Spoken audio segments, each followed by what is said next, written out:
आज हम भारतीय संविधान में प्रस्तावना को देखते हैं और प्रस्तावना के शब्दों को समझने की कोशिश करते हैं। भारतीय संविधान में शक्ति का स्रोत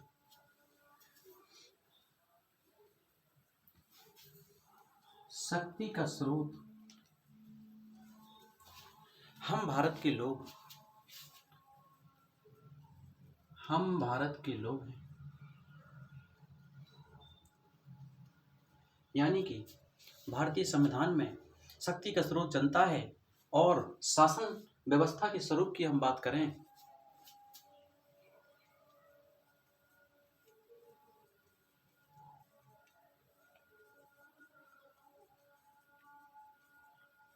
कि शासन व्यवस्था का स्वरूप कैसा होगा, तो संपूर्ण प्रभुत्व संपन्न समाजवादी पंथ निरपेक्ष लोकतांत्रिक गणराज्य।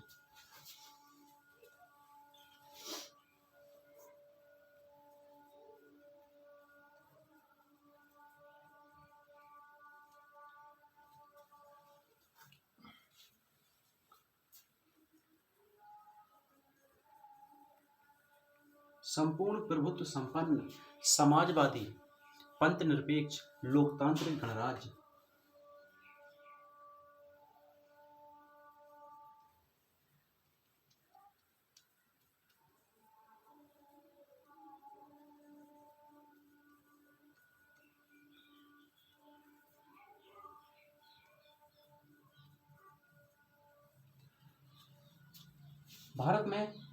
भारतीय संविधान में शासन व्यवस्था का स्वरूप यहाँ संपूर्ण प्रभुत्व संपन्न है, यानी कि संपूर्ण प्रभुत्व संपन्न भारत संप्रभु है। भारत का कानून के निर्माण में या भारत कानून के निर्माण करते समय किसी भी देश के दबाव में नहीं आता या किसी के दबाव में नहीं आता। और समाजवादी का अर्थ है कि सभी समाज के साथ समान व्यवहार, और पंथ निरपेक्ष का अर्थ है कि भारत किसी भी धर्म को नहीं मानता, सभी धर्मों का समान सम्मान करता है। लोकतांत्रिक गणराज्य यानी कि यहाँ वंशानुगत शासन नहीं होगा। अब हम शासन व्यवस्था के लक्ष्य को समझते हैं। शासन व्यवस्था के लक्ष्य में सामाजिक, आर्थिक एवं राजनीतिक न्याय, विचार एवं अभिव्यक्ति की स्वतंत्रता, धर्म एवं उपासना की स्वतंत्रता की बात की गई है। प्रतिष्ठा एवं अवसर की समता, प्रतिष्ठा एवं अवसर की समता, प्रतिष्ठा एवं अवसर की समता की बात की गई है। व्यक्ति की गरिमा की बात की गई है और राष्ट्र की एकता एवं अखंडता को बनाए रखने वाली बंधुता की बात की गई है।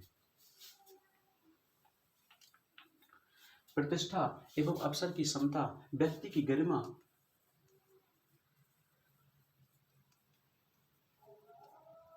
एवं राष्ट्र की एकता एवं अखंडता को बनाए रखने वाली बंधुता की बात की गई है। संविधान की स्वीकृति की बात करें तो संविधान को अंगीकृत, अधिनियमित एवं आत्मार्पित करती है। हम भारत के लोग, इसमें शक्ति का स्रोत जनता है। जनता अपनी शक्ति प्रतिनिधित्व को हस्तांतरित करती है।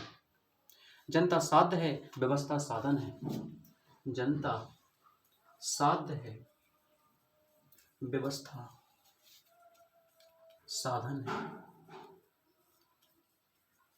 जनता साध्य है, व्यवस्था साधन है, और इसलिए नीति एवं व्यवस्था का मूल्यांकन जन कल्याण की दृष्टि से होना चाहिए। यदि व्यवस्था जनहित के प्रतिकूल काम करती है तो जनता को व्यवस्था का विरोध करने का अधिकार है। हम देखेंगे कि यदि शक्ति का स्रोत जनता है, जनता अपनी शक्ति प्रतिनिधित्व को हस्तांतरित करती है, जनता साक्ष्य है, व्यवस्था साधन है, और इसलिए इन नीतियों का और नीति एवं व्यवस्था का मूल्यांकन जन कल्याण की दृष्टि से होता है, तो वहाँ लोकतंत्र मजबूत होता है। और हम अमेरिकी संविधान में देखें कि हम अमेरिकी राज्य अमेरिका के लोग, यानी कि हम संयुक्त राज्य अमेरिका के लोग, भारतीय संविधान में कहा है कि हम भारत के लोग हैं। यहाँ अमेरिका में कहा गया है कि हम संयुक्त राज्य अमेरिका के लोग। अब देखो आप,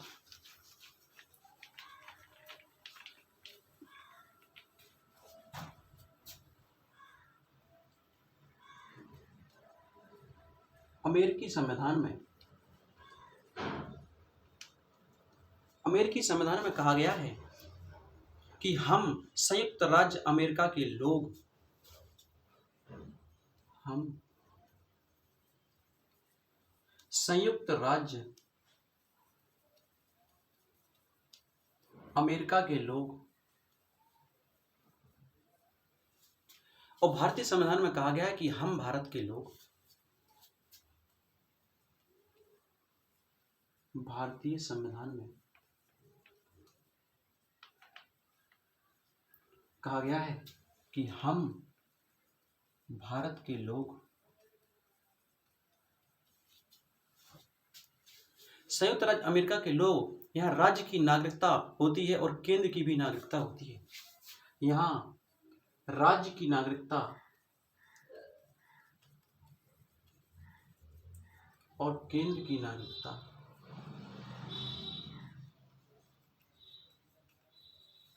भारतीय संविधान में जहां एकल नागरिकता है की बात की जाती है, वहां एकात्मक व्यवस्था होती है। यहां पर केंद्र की नागरिकता है,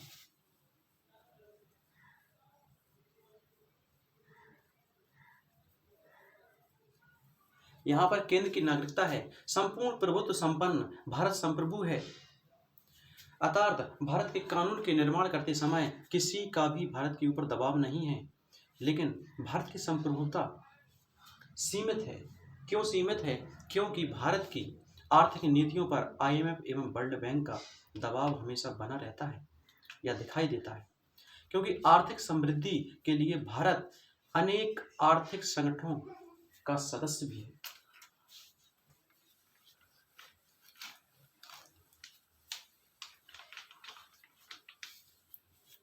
भारत की संप्रभुता को हमने देखा कि सीमित है। क्यों?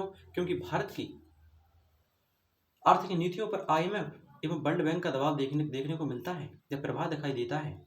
WTO का भी भारत पर दबाव बना रहता है। समाजवाद की बात करें हम कि संसाधनों का राष्ट्रीयकरण हो तथा शोषण का अभाव हो। हम समाजवाद को देखें, समाजवाद में संसाधनों का राष्ट्रीयकरण हो, समाजवाद में संसाधनों का राष्ट्रीयकरण हो, संसाधनों का राष्ट्रीयकरण हो, शोषण का अभाव हो,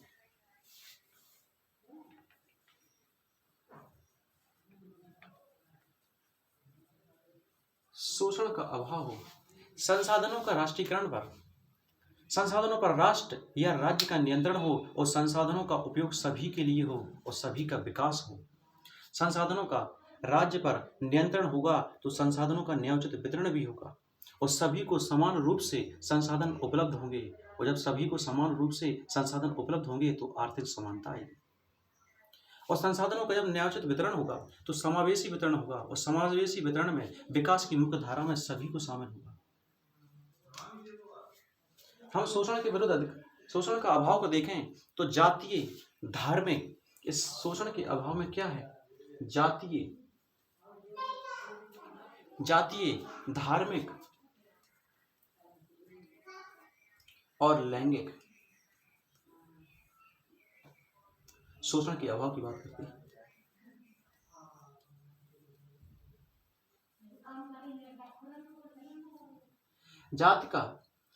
जातीय शोषण का अभाव कम हो और धार्मिक शोषण का अभाव कम हो और लैंगिक शोषण का भी अभाव के कम होने की बात करती है। यह तभी संभव है जब समानता हो और हिंसा का अभाव हो।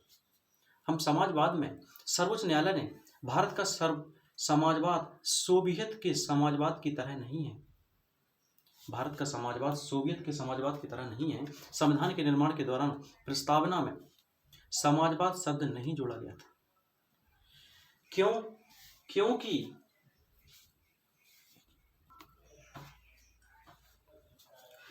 जब संविधान के निर्माण के दौरान प्रस्तावना में समाजवाद शब्द नहीं जोड़ा गया था। क्यों नहीं जोड़ा गया? क्योंकि संविधान की नीति निर्देशक तत्वों में समाजवादी लक्ष्य प्रतिबिंबित होते हैं या दिखाई देते हैं। भारत में एक लोकतंत्र है और लोकतंत्र की सफलता तभी संभव है जब आर्थिक समानता हो। आर्टिकल 14, 15, 16 और 17 में भेदभाव के विरुद्ध भेदभाव पर निषेध पर बल दिखाई देता है या भेदभाव पर निषेध दिखाई देता है। आपने देखा होगा आर्टिकल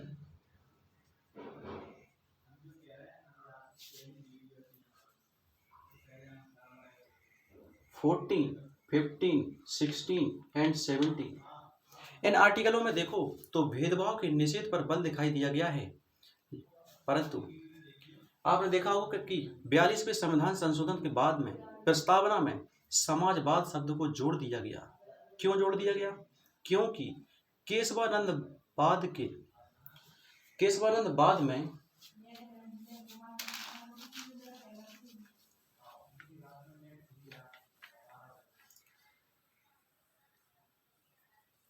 केशवानंद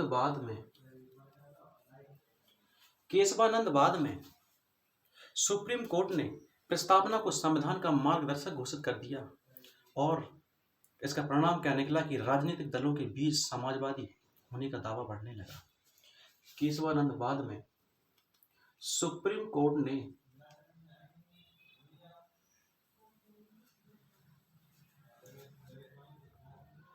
कोर्ट ने प्रस्तावना को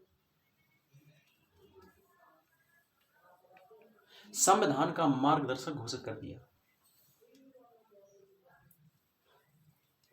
संविधान का मार्गदर्शक घोषित कर दिया।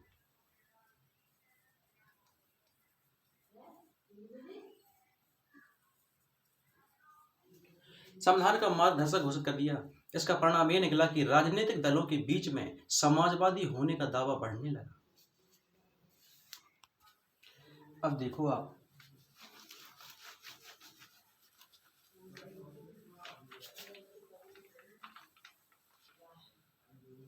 समाजवाद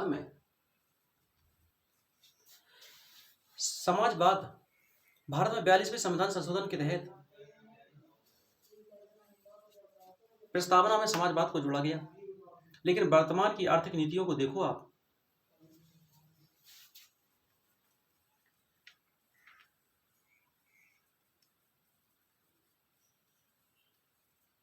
वर्तमान की आर्थिक नीतियों में संसाधनों का निजीकरण देखने को मिलता है। वर्तमान की आर्थिक स्थितियों में संसाधनों का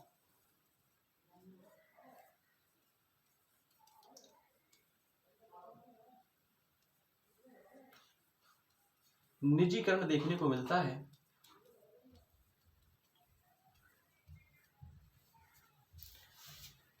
और बाजारीकरण और पूंजीवाद ये वर्तमान में आर्थिक नीतियां हैं। उत्पाद का मूल्य बाजार द्वारा निर्धारित होना चाहिए और उत्पाद का मूल्य मांग एवं आपूर्ति पर निर्धारित होता है। जो कीमत चुकाने में सक्षम है उसे उत्पाद मिलेगा। यानी कि बाजारीकरण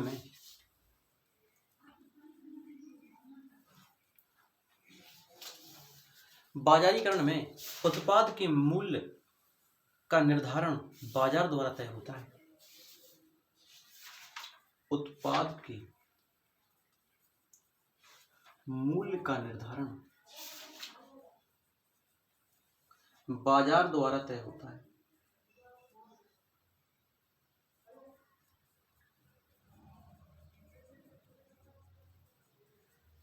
अर्थात जो कीमत चुकाने में सक्षम होगा उसे उत्पाद मिलेगा। भारत के संविधान में प्रस्तावना में आगे हम भारत के लोग भारत को संपूर्ण प्रभुत्व संपन्न समाजवादी पंथ निरपेक्ष की बात की गई है। पंथ निरपेक्ष या धर्म निरपेक्ष।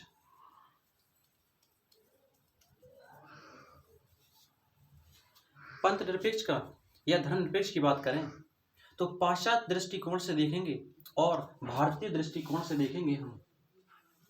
हम अगर पाश्चात्य दृष्टिकोण से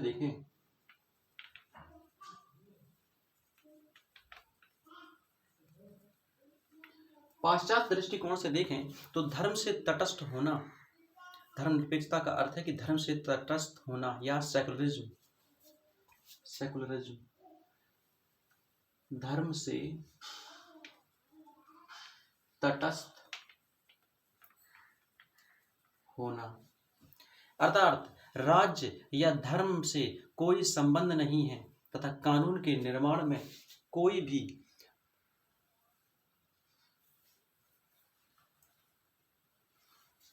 राज्य का धर्म से कोई संबंध नहीं है तथा कानून के निर्माण में धर्म की कोई भूमिका नहीं है। राज्य का धर्म से कोई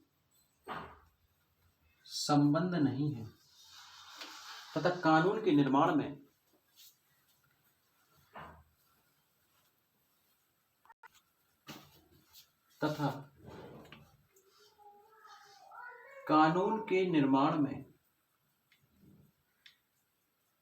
धर्म की कोई भूमिका नहीं।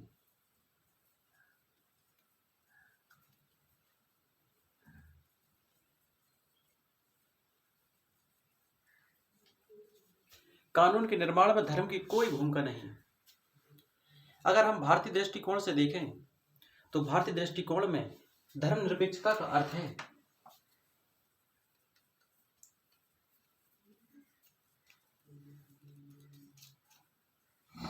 सभी धर्मों के साथ समान भाव रखना। यानी कि भारतीय दृष्टिकोण से देखें कि धर्मनिरपेक्षता का अर्थ है सभी धर्मों के साथ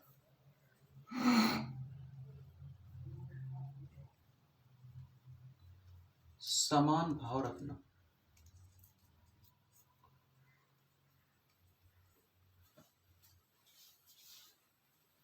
जहां पाश्चात्य दृष्टिकोण में जगत के निर्माण में ईश्वर की भूमिका नहीं है, यानी कि पाश्चात्य दृष्टिकोण में ईश्वर की सत्ता नहीं है, और वहीं भारतीय दृष्टिकोण में सभी धर्मों के साथ समान भाव रखने की बात की गई है।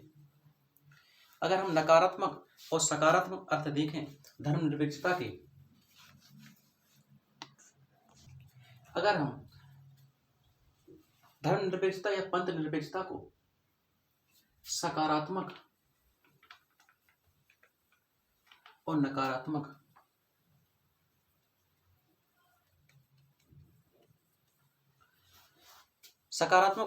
अर्थ में देखें तो नकारात्मक अर्थ में धर्मनिरपेक्षता का अर्थ है धर्म से तटस्थ होना।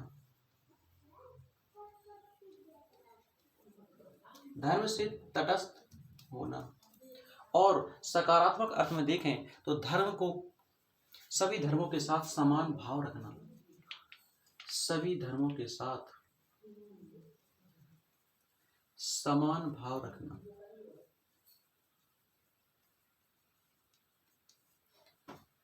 भाव रखना एवं सभी धर्मों का ज्ञान। सभी धर्मों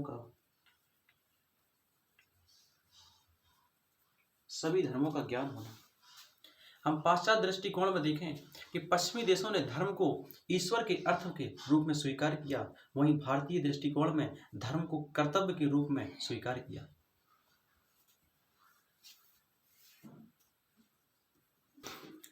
भारत ने धर्मनिरपेक्षता को क्यों स्वीकार किया? क्योंकि भारत एक बहुआयामी देश है या बहुधर्मी देश है, और कानून के निर्माण पर हिंदुओं का प्रभाव होता, और कानून में हिंदू धर्म के मूल का प्रभाव होता, और कानून से अनुशासित होना का अर्थ है हिंदू धर्म से मूल से अनुशासित होना, जिससे सांस्कृतिक विविधता समाप्त हो जाती। इसलिए भारतीय संविधान ने धर्मनिरपेक्षता को अपनाया कि सभी धर्मों के साथ समान भाव रखना। तो मिलते हैं नेक्स्ट वीडियो में। यदि आपको हमारी वीडियो अच्छी लगी हो तो चैनल को लाइक करें, सब्सक्राइब करें। धन्यवाद।